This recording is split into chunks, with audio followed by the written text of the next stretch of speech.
So hello guys, welcome back to my channel. और आज का वीडियो काफ़ी इम्पॉर्टेंट होने वाला है क्योंकि आज हम ऐसे जीके की बात करेंगे जो कि गवर्नमेंट एग्जाम में पूछे जाते हैं, जो कि काफ़ी इम्पॉर्टेंट जीके आज होने वाला है। और इतनी डिटेल में पढ़ेंगे कि हमें एक प्रश्न से और भी प्रश्न के उत्तर आसानी से मिल जाएगा। सभी क्वेश्चंस के आंसर अच्छी तरह से याद में रख लेना है। शुरुआत करते हैं आज के हमारे इस जीके स्टडी की। तो सबसे पहला प्रश्न है, राष्ट्रीय विज्ञान दिवस कब मनाया जाता है?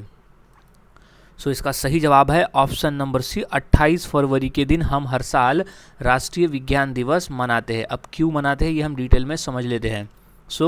राष्ट्रीय विज्ञान दिवस वैज्ञानिक सर सीवी रमन की खोज रमन प्रभाव की याद में मनाया जाता है। हमारे देश के एक महान वैज्ञानिक थे सर सीवी रमन, उन्होंने खोज की थी रमन प्रभाव, जिसकी याद में विज्ञान दिवस मनाया जाता है।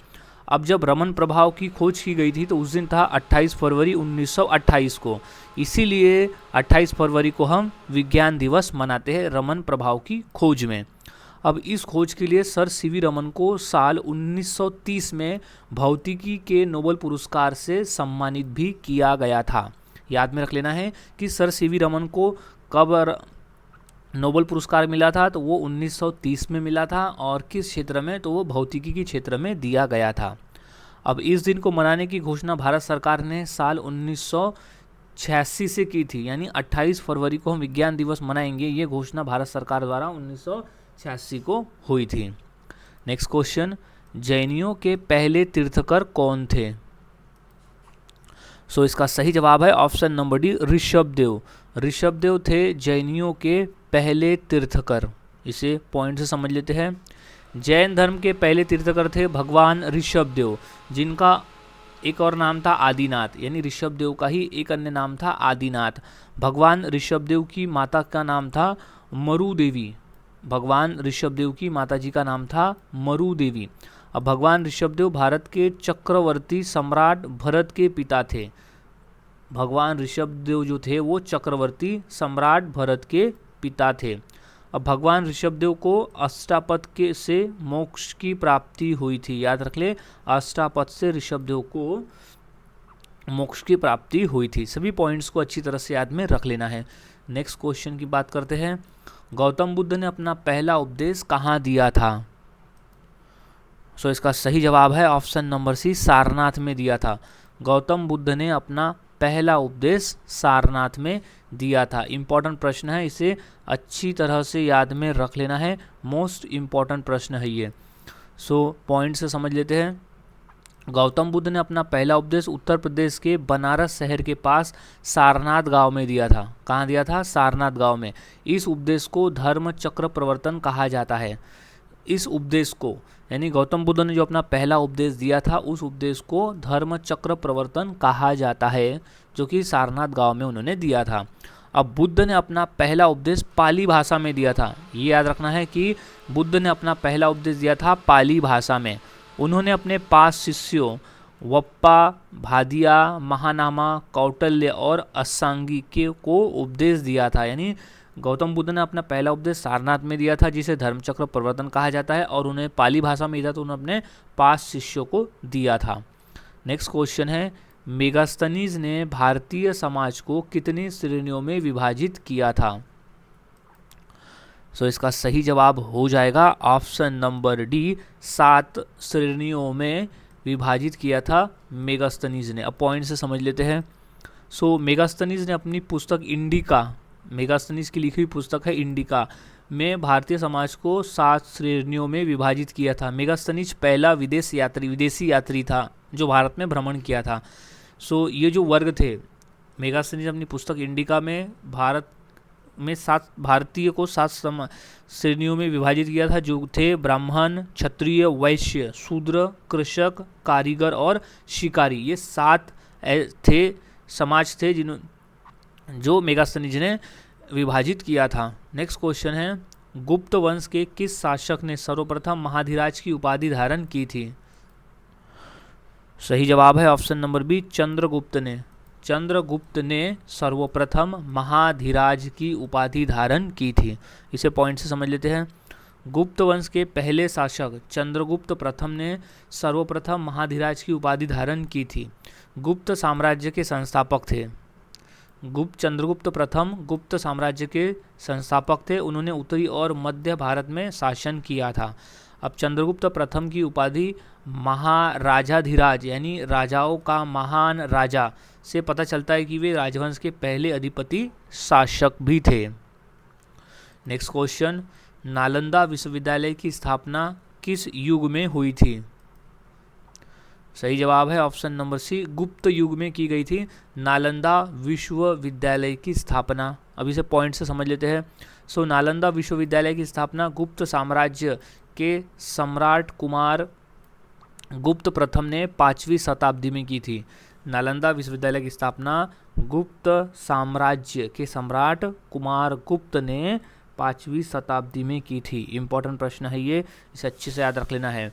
और जो ये नालंदा विश्वविद्यालय था ये बिहार के नालंदा जिले में स्थित था। ये भी क्वेश्चन इंपॉर्टेंट है कि जो नालंदा विश्वविद्यालय था वो बिहार के नालंदा डिस्ट्रिक्ट यानी जिले में स्थित था।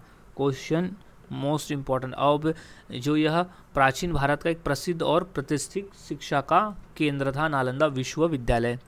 नेक्स्ट क्वेश्चन, गुप्त राजा जिसने विक्रमादित्य की पदवी ग्रहण की थी वो थे ऑप्शन नंबर सी, चंद्रगुप्त द्वितीय। चंद्रगुप्त द्वितीय थे जिन्होंने गुप्त राजा की यानी विक्रमादित्य की पदवी ग्रहण की थी।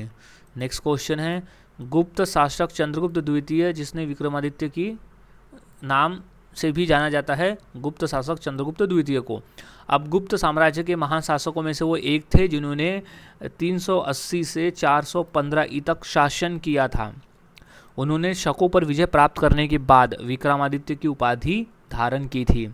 चंद्रगुप्त द्वितीय के शासनकाल को गुप्त साम्राज्य का स्वर्ण युग भी कहा जाता है। ये पॉइंट को याद रख लेना है कि चंद्रगुप्त द्वितीय के शासनकाल को गुप्त साम्राज्य का युग यानी स्वर्ण युग गोल्डन एज कहा जाता है।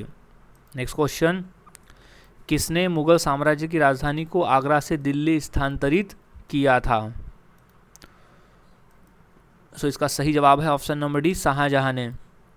शाहजहां ने मुगल साम्राज्य की राजधानी आगरा से दिल्ली स्थानांतरित किया था। इसे पॉइंट से समझ लेते हैं। मुगल बादशाह शाहजहां ने साल 1638 में मुगल साम्राज्य की राजधानी को आगरा से दिल्ली स्थानांतरित किया था।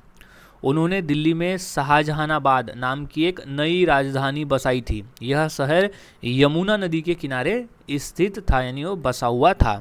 शाहजहानाबाद को पुरानी दिल्ली के नाम से जाना जाता है। याद रखना है, शाहजहानाबाद को पुरानी दिल्ली के नाम से जाना जाता है।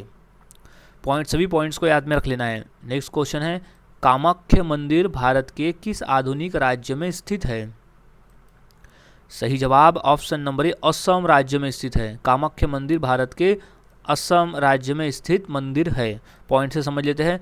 कामाख्या मंदिर भारत के असम राज्य में स्थित है जो गुवाहाटी शहर के पास नीलाचल पर्वत पर स्थित है। कहाँ है? गुवाहाटी शहर के पास नीलाचल पर्वत पर। ऐसा माना जाता है कि देवी सती की योनि इस स्थान पर गिरी थी। कामाख्या मंदिर तांत्रिक प्रथाओं के सबसे पुराने और सबसे प्रतिष्ठित केंद्रों में से एक है। नेक्स्ट क्वेश्चन, भारतीय अंतरिक्ष कार्यक्रम का जनक किसे माना जाता है? सही जवाब option number C, doctor Vikram Sarabhai को माना जाता है भारतीय अंतरिक्ष कार्यक्रम का जनक। डिटेल में समझ लेते हैं। भारतीय अंतरिक्ष कार्यक्रम का जनक डॉक्टर विक्रम अंबालाल साराभाई को माना जाता है। सन 1969 में उन्होंने भारतीय अंतरिक्ष अनुसंधान संगठन यानी ISRO, Indian space research organisation जो होता है इसरो की स्थापना की थी। वे भारतीय राष्ट्रीय समिति के पहले अध्यक्ष थे। कौन थे वो? भारतीय राष्ट्रीय समिति के पहले अध्यक्ष थे और उन्होंने भौतिक अनुसंधान प्रयोगशाला की स्थापना की थी। किसकी? भौतिक अनुसंधान प्रयोगशाला की स्थापना की थी डॉक्टर विक्रम साराभाई ने। सभी पॉइंट्स को याद में रख लेना है क्योंकि सभी पॉइंट्स इंपॉर्टेंट है। नेक्स्ट क्वेश्चन, भारत के किस शहर को में इसरो का मुख्यालय स्थित है? सही जवाब है ऑप्शन नंबर सी, बेंगलुरु में स्थित है इसरो का मुख्यालय। याद में रख लेना है, बेंगलुरु शहर में स्थित है। अब पॉइंट से समझ लेते हैं। भारतीय अंतरिक्ष अनुसंधान संगठन यानी इसरो का मुख्यालय बेंगलुरु में स्थित है, जो अंतरिक्ष भवन में जाना है, अंतरिक्ष भवन में है। अब इसरो की स्थापना 15 अगस्त 1969 को हुई थी। कब हुई थी? 15 अगस्त 1969 को हुई थी इसरो की स्थापना। ये भी क्वेश्चन पूछा गया है कि इसरो की स्थापना कब हुई थी, तो याद रख लेना है, इसका ईयर भी याद रखना है और डेट भी। तो 15 अगस्त 1969 को। अब इसरो की स्थापना से पहले इसका नाम इनकोस्पार था। इसरो नाम देने से पहले इसका नाम था इनकोस्पार। अब इसका जो मुख्यालय का पता है वो है Antariksh Bhavan, new BEL road, Bengaluru 560231। Next question की बात करते हैं। मानव शरीर में विटामिन कहाँ संचित होता है? सही जवाब ऑप्शन नंबर बी, यकृत। मानव शरीर में विटामिन संचित होता है यकृत में। सो पॉइंट समझ लेते हैं। मानव शरीर में कुछ विटामिन यकृत में संचित होते हैं, जबकि कुछ अन्य वसा में या अन्य ऊतकों में जमा होते हैं।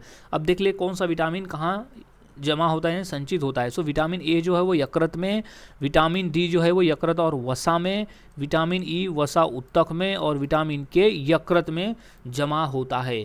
क्वेश्चन इंपॉर्टेंट है, इसे सभी पॉइंट को याद में रख लेना है। नेक्स्ट क्वेश्चन की बात करते हैं। भारत रत्न सर्वप्रथम किस खिलाड़ी को प्रदान किया गया?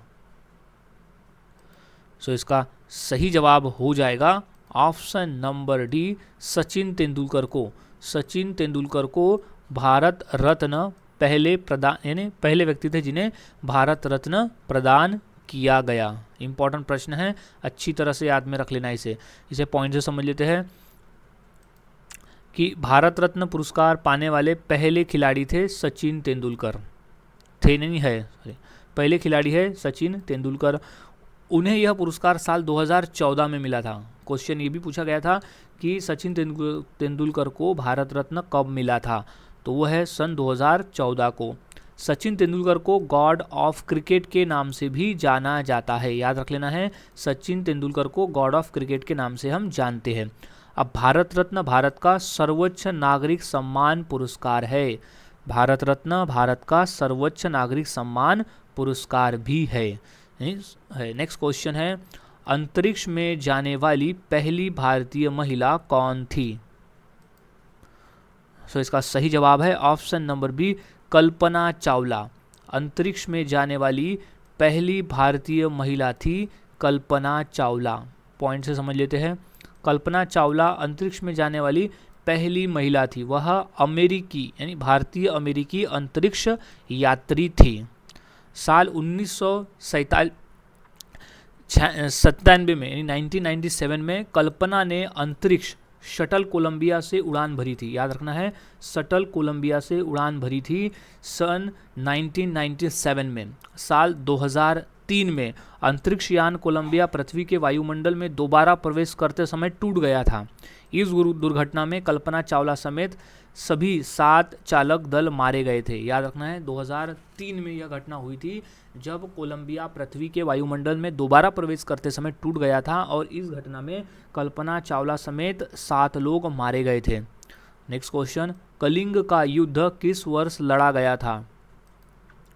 सो इसका सही जवाब है ऑप्शन नंबर डी, ईसा पूर्व 261 में कलिंग का युद्ध लड़ा गया था। इसे पॉइंट से समझ लेते हैं। कलिंग का युद्ध जो है वो 261 ईसा पूर्व में लड़ा गया था। यह युद्ध सम्राट अशोक और कलिंग राज्य के बीच में हुआ था, इसलिए इसे कलिंग का युद्ध कहा जाता था, यानी कहा जाता है। सो सम्राट अशोक और कलिंग राज्य के बीच में। अब इस युद्ध के बाद अशोक ने बौद्ध धर्म को अपनाया था। याद रखना है, यहाँ बौद्ध धर्म को अपना लिया था, जो कि शांति और अहिंसा का संदेश उन्होंने फिर फैलाया था। यानी कलिंग के युद्ध में इतना खून खराबा हुआ था कि वो देखकर अशोक, सम्राट अशोक का जो है हृदय परिवर्तन हुआ और उन्होंने बौद्ध धर्म को अपना लिया, और बाद में उन्होंने शांति और अहिंसा का संदेश फैलाया था। ये भी याद रख लेना है, क्योंकि क्वेश्चन इस तरह का भी पूछा गया है कि सम्राट अशोक ने किस युद्ध के बाद बौद्ध धर्म ग्रहण किया था, तो वो था, उन्होंने ग्रहण किया था कलिंग के युद्ध के बाद। नेक्स्ट क्वेश्चन, भारत के पहले साहित्य के नोबेल पुरस्कार विजेता कौन थे? सही जवाब है option number B, Rabindranath Tagore. Bharat के पहले साहित्य के नोबेल पुरस्कार विजेता थे रविंद्रनाथ टैगोर। डिटेल में समझ लेते हैं। भारत के पहले साहित्य के नोबेल पुरस्कार विजेता रविंद्रनाथ टैगोर थे। रविंद्रनाथ टैगोर को सन 1913 में उनकी कृति गीतांजलि, उनकी कृति जो थी गीतांजलि, उसके लिए उन्हें नोबेल पुरस्कार दिया गया था। याद में रख लेना है, 1913 में गीतांजलि के लिए साहित्य के क्षेत्र में रविंद्रनाथ टैगोर को नोबेल पुरस्कार दिया गया था। अब रविंद्रनाथ टैगोर नोबेल पुरस्कार से सम्मानित होने वाले पहले भारतीय नागरिक थे और पहले एशियाई थे। पहले भारतीय नागरिक थे और पहले एशियाई थे रविंद्रनाथ टैगोर। नेक्स्ट क्वेश्चन, निम्नलिखित में से किसे सागर माथा के नाम से जाना जाता है? सो इसका सही जवाब है option number D, mount Everest को। माउंट एवरेस्ट को हम सागर माथा के नाम से भी जानते हैं।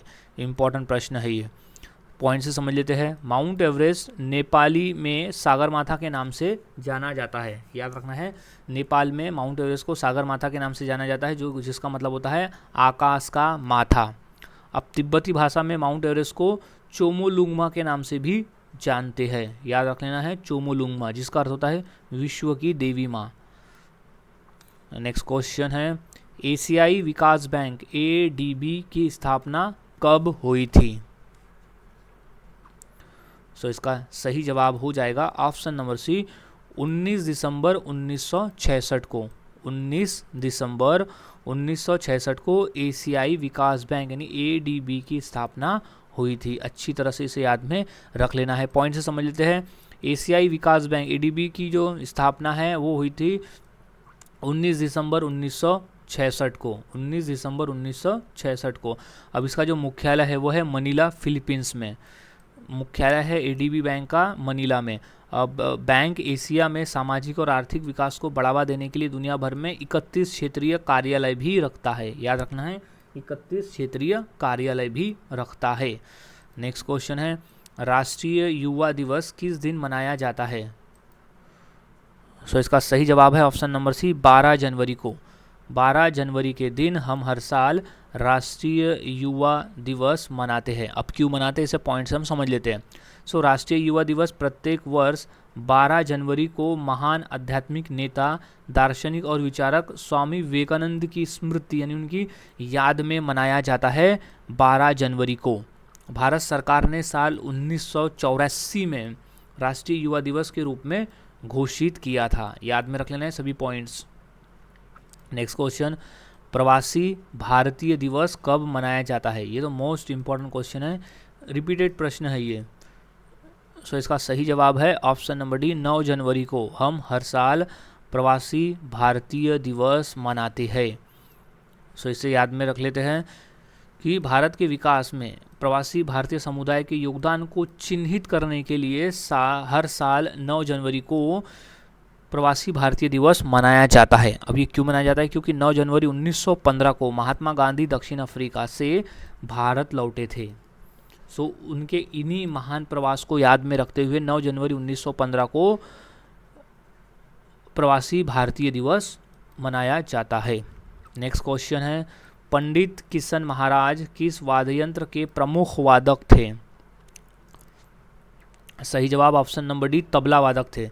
पंडित किशन महाराज तबला वाद्य यंत्र के प्रमुख वादक थे। अब इसे पॉइंट से समझ लेते हैं। पंडित किशन महाराज एक भारतीय तबला वादक थे।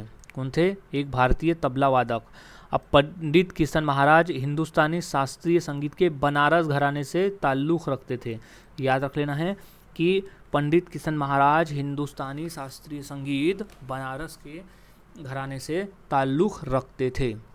नेक्स्ट क्वेश्चन है, सिस्मोग्राफी किसका विज्ञान है? याद रखना है, सिस्मोग्राफी किसका विज्ञान है? तो सही जवाब है ऑप्शन नंबर बी, भूकंप का विज्ञान है सिस्मोग्राफी। राइट आंसर इज भूकंप। सो इसे पॉइंट से समझ लेते हैं। सिस्मोग्राफी भूकंप का एक शाखा है जो भूकंपों और पृथ्वी के भीतर की हलचलों का अध्ययन करती है। सिस्मोग्राफी एक भूकंप विज्ञान की एक शाखा है जो कि भूकंपों और पृथ्वी के भीतर जो हलचल होती है उसका अध्ययन वो करती है। अभी जो सिस्मोग्राफी है वो भूकंपीय तरंगों को रिकॉर्ड करने और उसे मापने का विज्ञान है। सिस्मोग्राफ एक ऐसा उपकरण है जो भूकंपीय तरंगों को रिकॉर्ड करता है। सो यह एक ऐसा उपकरण है जो भूकंपीय तरंगों को रिकॉर्ड करता है। नेक्स्ट क्वेश्चन है, लोनार झील किस राज्य में स्थित है? सो इसका सही जवाब है ऑप्शन नंबर सी, महाराष्ट्र राज्य में स्थित है लोनार झील। सो याद में रख लेना है, लोनार झील स्थित है महाराष्ट्र राज्य में। सो पॉइंट से समझ लेते हैं। लोनार झील जो है महाराष्ट्र के बुल्डाना जिले में स्थित है। लोनार झील महाराष्ट्र के बुल्डाना जिले में स्थित है और यह एक खारे पानी की झील है, याद रखना है, और एक खारे पानी की झील है। यह भारत का एक राष्ट्रीय भूवैज्ञानिक विरासत स्मारक है। लोनार झील जो है वो भारतीयों का राष्ट्रीय भूवैज्ञानिक विरासत स्मारक है और यह जो है वो उल्कापिंड के टकराने से बनी हुई झील है। नेक्स्ट क्वेश्चन की बात करते हैं, भारत की सर्वाधिक बड़ी जनजाति कौन सी है? इसका सही जवाब है ऑप्शन नंबर ए, भील जनजाति। भील जनजाति भारत की सर्वाधिक बड़ी जनजाति है। अब इसे पॉइंट से समझ लेते हैं। सन 2011 के जनगणना के अनुसार भील जनजाति जो है वो भारत की सबसे बड़ी आदिवासी समूह है। वे भारत की कुल अनुसूचित जनजातियों आबादी का 38% है, याद रखना है, कुल आबादी का 38% है। आदिवासी समूह की जो आबादी है भारत में उसका 38% तो सिर्फ भील जनजाति है। अब भील जनजाति जो है वो महाराष्ट्र, छत्तीसगढ़, गुजरात, राजस्थान, मध्य प्रदेश के साथ साथ त्रिपुरा में भी पाई जाती है। नेक्स्ट क्वेश्चन, भारत के संविधान द्वारा कितनी भाषाएं स्वीकृत है? सही जवाब ऑप्शन नंबर सी, टोटल 22 भाषाएं हैं जो संविधान द्वारा स्वीकृत भाषाएं हैं। सो समझ लेते हैं, भारतीय संविधान की 8वीं अनुसूची में 22 भाषाओं को आधिकारिक तौर पर मान्यता दी गई है। अब देख लेते हैं कि कौन से वो 22 भाषाएं हैं जिन्हें संविधान सभा द्वारा मान्यताएं मिली है। तो पहला है असमिया, दूसरा बंगाली, तीसरा गुजराती, चौथा है हिंदी, पांचवा कन्नड़, छठवा कश्मीरी, सात है कोंकणी, आठवां है मलयालम, नौवां है मणिपुरी, 10वां है मराठी, 11वां है नेपाली, 12वां है उड़िया, 13 है पंजाबी, 14 है संस्कृत, 15 है सिंधी, 16 है तमिल, 17 है तेलुगु, 18 है उर्दू, 19 है बोडो, 20 है संताली, 21 है मैथिली और 22 है डोगरी। ये 22 भाषाएं हैं जिन्हें 8वीं अनुसूची में आधिकारिक तौर पर मान्यता मिली हुई है। सो नेक्स्ट क्वेश्चन है, विश्व स्वास्थ्य संगठन का मुख्यालय कहाँ स्थित है? सो इसका सही जवाब है ऑप्शन नंबर डी, जेनेवा में स्थित है विश्व स्वास्थ्य संगठन का मुख्यालय। अब इसे पॉइंट से समझ लेते हैं। विश्व स्वास्थ्य संगठन का मुख्यालय स्थित है जेनेवा, स्विट्जरलैंड में। इस संस्था की स्थापना हुई थी 7 अप्रैल 1948 को हुई थी। ये डेट याद में रख लेना, ये इंपॉर्टेंट है। 7 अप्रैल 1948 को हुई थी विश्व स्वास्थ्य संगठन की स्थापना। इसीलिए 7 अप्रैल को हम विश्व स्वास्थ्य दिवस के रूप में मनाते हैं, यानी वर्ल्ड हेल्थ डे के रूप में हम मनाते हैं 7 अप्रैल को, क्योंकि इसकी स्थापना हुई थी 7 अप्रैल के दिन। अब नेक्स्ट क्वेश्चन की बात करते हैं, विश्व व्यापार संगठन का मुख्यालय कहाँ स्थित है? सो इसका सही जवाब है ऑप्शन नंबर बी, जेनेवा में स्थित है विश्व व्यापार संगठन का मुख्यालय। क्वेश्चन इंपॉर्टेंट है क्योंकि क्वेश्चन रिपीटेड पेपर में पूछा गया है। सो इसका सही जवाब हो जाएगा WTO का मुख्यालय स्थित है जेनेवा, स्विट्जरलैंड में। याद रखना है, WTO यानी वर्ल्ड ट्रेड ऑर्गेनाइजेशन का मुख्यालय स्थित है जेनेवा में। इस संस्था की स्थापना 1 जनवरी 1995 को की गई थी। अब इसमें 164 सदस्य देश है। इम्पॉर्टेंट प्रश्न है, इस संस्था में 164 सदस्य देश है। अब नेक्स्ट क्वेश्चन की बात करते हैं, स्वामी दयानंद सरस्वती ने किस समाज की स्थापना की थी? सो सही जवाब है option number B, Arya Samaj की स्थापना की थी स्वामी दयानंद सरस्वती ने। अब इसे पॉइंट से समझ लेते हैं। स्वामी दयानंद सरस्वती ने आर्य समाज की स्थापना की थी। किसने की थी? स्वामी दयानंद सरस्वती ने। अब इसकी स्थापना उन्होंने अप्रैल 1875 बम्बई में की थी। याद रखना है, अप्रैल 1875 में बम्बई में की गई थी आर्य समाज की स्थापना स्वामी दयानंद सरस्वती के द्वारा। अब यह जो था एक हिंदू सुधार आंदोलन था। आर्य समाज जो था वो एक हिंदू सुधार आंदोलन था। अब आर्य समाज का जो मुख्यालय है वो नई दिल्ली में स्थित है। याद रखना, इंपॉर्टेंट पॉइंट है, आर्य समाज का जो मुख्यालय है वो है नई दिल्ली में। नेक्स्ट क्वेश्चन की बात करते हैं, भारत सेवक समाज की स्थापना किसने की थी? याद रख लेना है कि भारत सेवक समाज की स्थापना किसने की थी। सो इसका सही जवाब हो जाएगा option number B, Gopal Krishna Gokhale ने की थी भारत सेवक समाज की स्थापना। Right answer is Gopal Krishna Gokhale. Point से समझ लेते हैं। भारत सेवक समाज की स्थापना गोपाल कृष्ण गोखले ने पुणे में की थी, जो कि महाराष्ट्र राज्य में स्थित है। अब वो की थी 12 जून 1905 को। भारत सेवक समाज की स्थापना हुई थी 12 जून 1905 में। अब सन 1964 में सबसे प्रथम दिल्ली में इसकी शाखा खुली थी। याद रख लेना है, दिल्ली में इसकी शाखा खुली थी 1964 में। सभी पॉइंट्स को याद में रख लेना है। नेक्स्ट क्वेश्चन की बात करते हैं, राष्ट्रीय खेल दिवस किस दिन मनाया जाता है? सो इसका राइट जवाब है ऑप्शन नंबर बी, 29 अगस्त को हम हर साल राष्ट्रीय खेल दिवस मनाते हैं। इस पॉइंट को अच्छी तरह से याद में रख लेना है। पॉइंट से समझ लेते हैं। राष्ट्रीय खेल दिवस भारत में हर साल 29 अगस्त को मनाया जाता है। कब मनाया जाता है? हर साल 29 अगस्त के दिन। अब इस दिन महान खिलाड़ी यानी हॉकी के महान खिलाड़ी मेजर ध्यानचंद जी की जयंती आती है, और उन्हीं के जयंती के उपलक्ष्य में हम हर साल 29 अगस्त 1905 को राष्ट्रीय खेल दिवस मनाते हैं। अब राष्ट्रीय खेल दिवस 2012 में मनाई गई थी पहली बार, जो कि एक उत्सव के रूप में इसे शामिल किया गया था। यानी 2012 के बाद से इसे एक उत्सव के रूप में मनाया जाता है। नेक्स्ट क्वेश्चन, हिंदी किस लिपि में लिखी जाती है? सही जवाब है ऑप्शन नंबर सी, देवनागरी लिपि में लिखी जाती है हिंदी लिपि। इंपॉर्टेंट प्रश्न है ये, अच्छी तरह से याद में रख लेना है। हिंदी जो है वो देवनागरी लिपि में लिखी जाती है। इसे पॉइंट से समझ लेते हैं। हिंदी भाषा देवनागरी लिपि में लिखा जाता है, जिसे नागरी लिपि के नाम से भी जाना जाता है। सो यह लिपि जो है वो ब्राह्मी लिपि से विकसित हुई है। इसमें 11 स्वर और 33 व्यंजन होते हैं। ब्राह्मी लिपि से विकसित हुई है देवनागरी लिपि, इसमें 11 स्वर और 33 व्यंजन होते हैं। भारतीय संविधान के अनुसार 343 पार्ट 1 के अनुसार देवनागरी लिपि में हिंदी को संघ की राजभाषा घोषित किया है। हिंदी को जो है वो संघ की राजभाषा घोषित किया गया है भारतीय संविधान के अनुच्छेद 343 में। अब देवनागरी लिपि का उपयोग केवल हिंदी के लिए नहीं, बल्कि संस्कृत, मराठी, नेपाली, कोंकणी, सिंधी, कश्मीरी, भोजपुरी और मैथिली आदि भाषाओं को लिखने के लिए भी उपयोग में लाया जाता है। याद रख लेना है। और भी भाषाएं हैं जिसमें देवनागरी लिपि का प्रयोग किया जाता है। नेक्स्ट क्वेश्चन, प्रतिवर्ष किसकी स्मृति में 13 फरवरी को महिला दिवस के रूप में हम मनाते हैं? सो इसका राइट जवाब हो जाएगा option number C, Sarojini Naidu ji के जन्मदिन के अवसर पर हम हर साल 13 फरवरी को महिला दिवस मनाते हैं। अभी से पॉइंट से हम समझ लेते हैं। सो महिला दिवस स्वतंत्रता सेनानी और भारत की पहली भारतीय यानी वो थी पहली महिला राज्यपाल। याद रख लेना है, भारत की पहली महिला राज्यपाल थी सरोजिनी नायडू। उनकी जन्मदिन के उपलक्ष्य पर हम महिला दिवस मनाते हैं।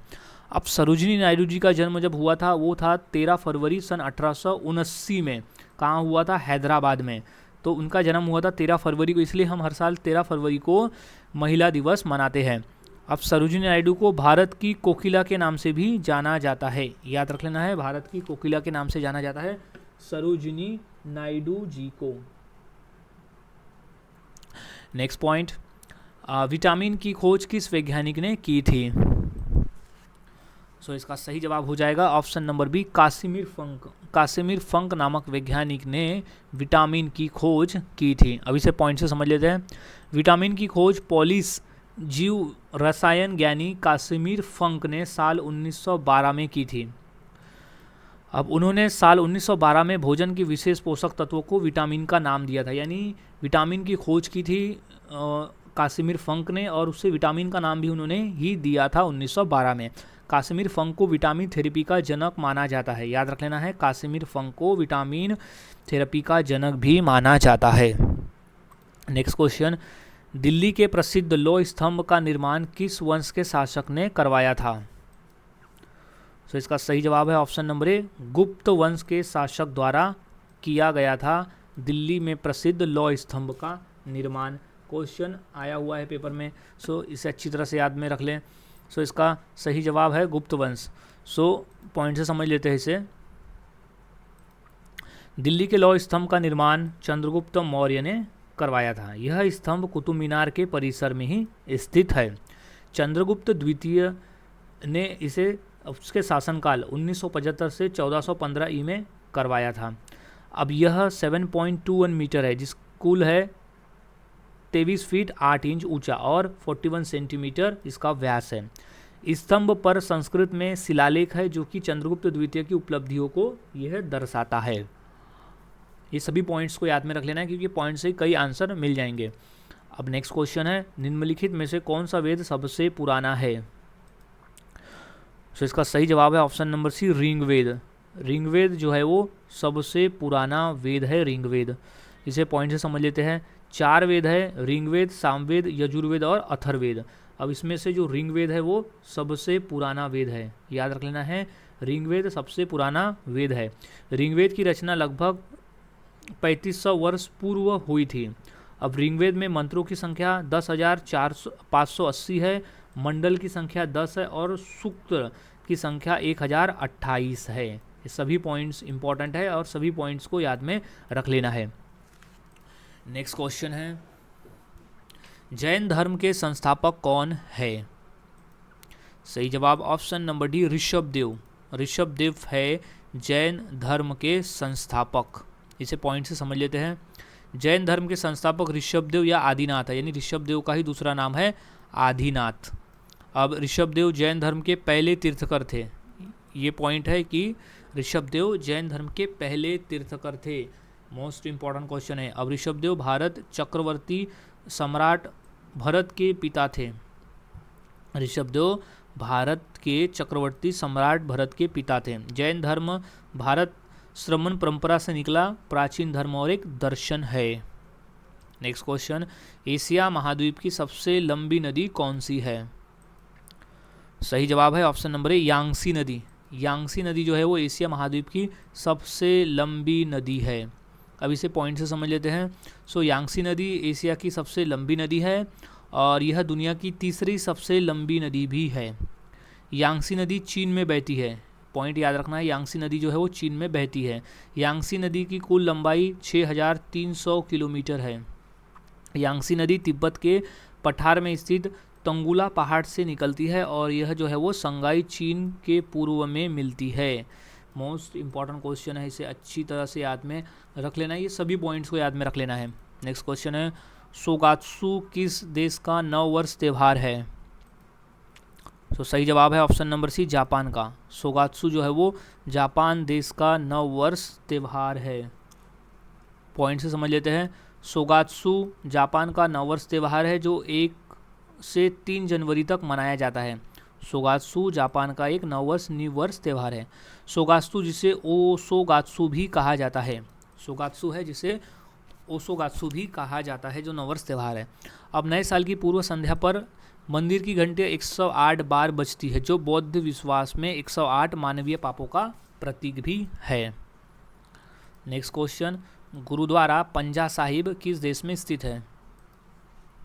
सो वो है ऑप्शन नंबर बी, पाकिस्तान में स्थित है गुरुद्वारा पंजा साहिब। पॉइंट से समझ लेते हैं।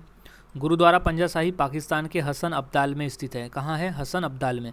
अब यह गुरुद्वारा सिख धर्म के लिए महत्वपूर्ण स्थान है क्योंकि यहाँ पर गुरु नानक जी के हाथ की छाप होने का विश्वास है। गुरु नानक देव जी के हाथ का छाप होने का यहाँ विश्वास है, इसलिए यह सिख धर्म के लिए एक महत्वपूर्ण स्थान है। अब यह गुरुद्वारा सिख धर्म के संस्थापक गुरु नानक जी से जुड़ा हुआ है। नेक्स्ट क्वेश्चन, अली अकबर खान का संबंध किस वाद्ययंत्र से था? सो इसका सही जवाब हो जाएगा ऑप्शन नंबर डी, सरोद वाद्ययंत्र से। अली अकबर खान का संबंध सरोद वाद्ययंत्र से था। अब पॉइंट से समझ लेते हैं। सो उस्ताद अली अकबर खान का संबंध सरोद वाद्ययंत्र से था। वे एक प्रसिद्ध सरोद वादक थे। उस्ताद अली अकबर खान मैहर घराने के एक भारतीय हिंदुस्तानी शास्त्रीय संगीतकार थे। कौन थे? एक भारतीय हिंदुस्तानी शास्त्रीय संगीतकार मैहर घराने से। उन्होंने Ali Akbar college of music की स्थापना की थी, जहां उन्होंने पश्चिमी छात्रों को उत्तर भारतीय संगीत सिखाया था। उनका निधन 19 जून 2009 को सैन फ्रांसिस्को यानी संयुक्त राज्य अमेरिका में हुआ था। इंपॉर्टेंट प्रश्न है ये, सभी पॉइंट्स को याद में रख लेना है। सो नेक्स्ट क्वेश्चन है, जागोई नृत्य किस राज्य का नृत्य रूप है? सो इसका सही जवाब हो जाएगा ऑप्शन नंबर ए मणिपुरी। सो जागोई नृत्य जो है वो मणिपुरी राज्य का नृत्य रूप है। पॉइंट से समझ लेते हैं। जागोई नृत्य मणिपुर राज्य का एक प्रमुख शास्त्रीय नृत्य है। इसे मणिपुरी नृत्य के नाम से भी जाना जाता है। याद में रख लेना है, जागोई नृत्य को मणिपुरी नृत्य के नाम से भी जाना जाता है। और यह जो मणिपुरी नृत्य है वो मतई समुदाय द्वारा किया जाने वाला एक पारंपरिक लोक नृत्य है। मतई समुदाय द्वारा किया जाने वाला पारंपरिक नृत्य है मणिपुरी नृत्य। नेक्स्ट क्वेश्चन, भारत में हर साल संविधान दिवस किस दिन मनाया जाता है? सही जवाब ऑप्शन नंबर सी, 26 नवंबर को। 26 नवंबर को हम हर साल संविधान दिवस मनाते हैं। अब इसे पॉइंट से समझ लेते हैं। हर साल संविधान दिवस 26 नवंबर को मनाया जाता है क्योंकि 26 नवंबर 1949 को भारतीय संविधान सभा ने भारतीय संविधान को अंगीकृत किया था। याद रख लेना है, 26 जनवरी 1949 को संविधान सभा ने संविधान को यानी भारतीय संविधान को अंगीकृत किया था। इसी वजह से 26 नवंबर को हम हर साल संविधान दिवस मनाते हैं। अब संविधान सभा को अंगीकृत किया गया था 26 नवंबर 1949 को और इसे देश में लागू किया गया था 26 जनवरी 1950 को। ये दोनों डिफरेंस को याद में रख लेना है। 26 नवंबर को सिर्फ संविधान सभा द्वारा अंगीकृत हुआ था और 26 जनवरी को इसे देश भर में लागू किया गया था। इसलिए हम 26 जनवरी को गणतंत्र दिवस के रूप में मनाते हैं। अब संविधान दिवस कब से मनाया जा रहा है? तो वो मनाया जा रहा है 2015 के बाद से इसे संविधान दिवस के रूप में हम मनाते हैं 26 नवंबर को। अब नेक्स्ट क्वेश्चन है, विश्व बैंक का मुख्यालय कहाँ स्थित है?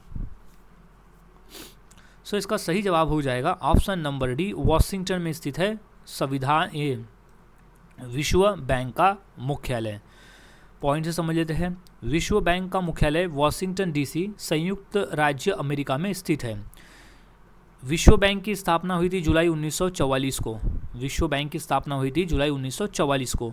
अब विश्व बैंक में वर्तमान में 189 सदस्य देश है। याद में रख लेना है, 189 देश सदस्य है वर्तमान में विश्व बैंक में। नेक्स्ट क्वेश्चन है, विश्व पर्यावरण दिवस कब मनाया जाता है?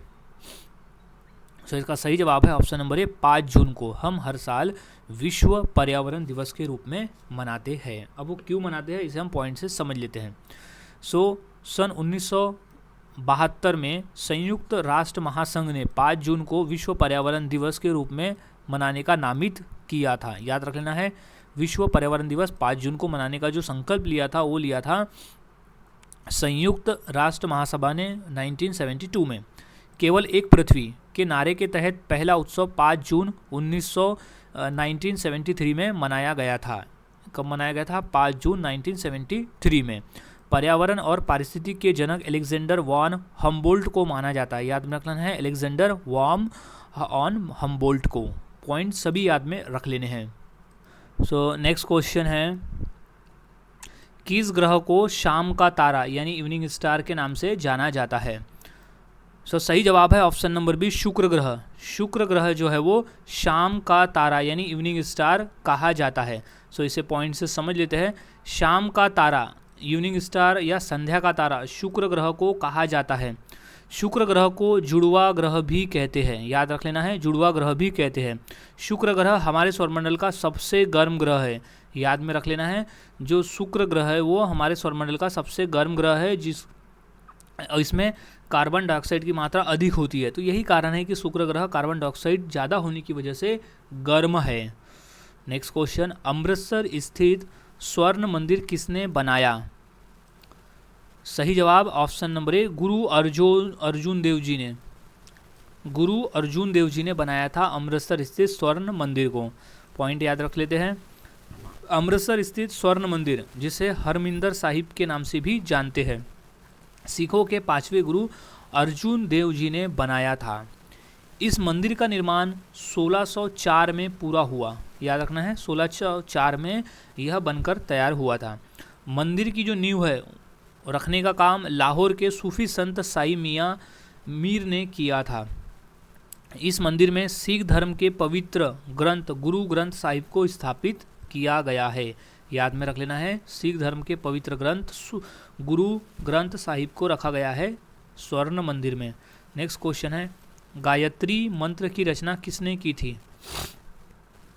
सो इसका सही जवाब है ऑप्शन नंबर बी, विश्वामित्र ने की थी गायत्री मंत्र की रचना। इंपॉर्टेंट प्रश्न है, विश्वामित्र ने की थी गायत्री मंत्र की रचना। इसे पॉइंट से समझ लेते हैं। विश्वामित्र गायत्री मंत्र के रचनाकार है। गायत्री मंत्र पहली बार ऋग्वेद में दिखाई दिया, यानी गायत्री मंत्र जो है वो ऋग्वेद से लिया गया है। अब इसे सावित्री मंत्र के रूप में भी जाना जाता है।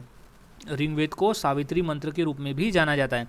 वशिष्ठ ने इस भजन की रचना जो कि अग्नि, इंद्र और अन्य देवताओं को समर्पित है। नेक्स्ट क्वेश्चन की बात करते हैं। फिनिक्स फार्म की स्थापना किसने की? सही जवाब option number B, Mahatma Gandhi ने की थी फिनिक्स फार्म की स्थापना। सो इसे पॉइंट से समझ लेते हैं। साल 1904 में महात्मा गांधी ने दक्षिण अफ्रीका के डरबन के पास फिनिक्स बस्ती की स्थापना की थी। इस बस्ती में 100 एकड़ जमीन शामिल थी जिसे गांधी जी ने खरीदा था। गांधी जी और उनका परिवार साल 1904 में इसकी स्थापना से लेकर 1914 तक वहीं पर रहे थे, यानी वो फिनिक्स फार्म में ही रहे थे। फिर 2015 को वो भारत लौटे थे। साल 2000 में इसे दोबारा आधिकारिक तौर पर खोला गया था। नेक्स्ट क्वेश्चन की बात करते हैं। गुगली शब्द किस खेल से संबंधित है? सो इसका सही जवाब है ऑप्शन नंबर बी, क्रिकेट के खेल से संबंधित है गुगली शब्द। अब इसे पॉइंट से समझ लेते हैं। गुगली शब्द क्रिकेट से संबंधित है, जो दाएं हाथ के लेग स्पिन गेंदबाज द्वारा फेंकी जाने वाली एक विशेष प्रकार की गेंद है। गुगली, जिसे रॉन्ग ऑन और बोसी के नाम से भी जाना जाता है। गुगली गेंद जो लेग स्पिन गेंदबाज की सामान्य डिलीवरी के विपरीत दिशा में घूमती है।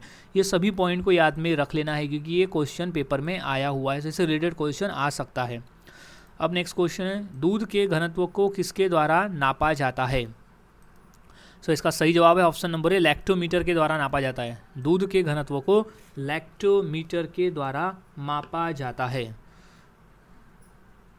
सो इसे पॉइंट से समझ लेते हैं। दूध के घनत्व को लैक्टोमीटर नामक उपकरण से नापा जाता है। लैक्टोमीटर एक ऐसा उपकरण है जो दूध के घनत्व यानी मलाईदारपन को मापकर क्रीम की मात्रा का अनुमान लगाता है। लैक्टोमीटर का उपयोग दूध की शुद्धता को चेक करने के लिए भी होता है। ये भी पॉइंट को अच्छी तरह से याद में रख लेना है। सो गाइस, आज की वीडियो में हमने ऐसे इंपॉर्टेंट क्वेश्चन देखे और उसे डिटेल में पढ़ा ताकि हम कोई भी क्वेश्चन उससे रिलेटेड आए तो हम उसका आंसर दे सके। सो मिलता हूँ ऐसे ही और नए जीके क्वेश्चंस के साथ अगले वीडियो में। तब तक के लिए चैनल के साथ बने रहे, वीडियोस को देखते रहे और इसी तरह से जीके की प्रैक्टिस करते रहे।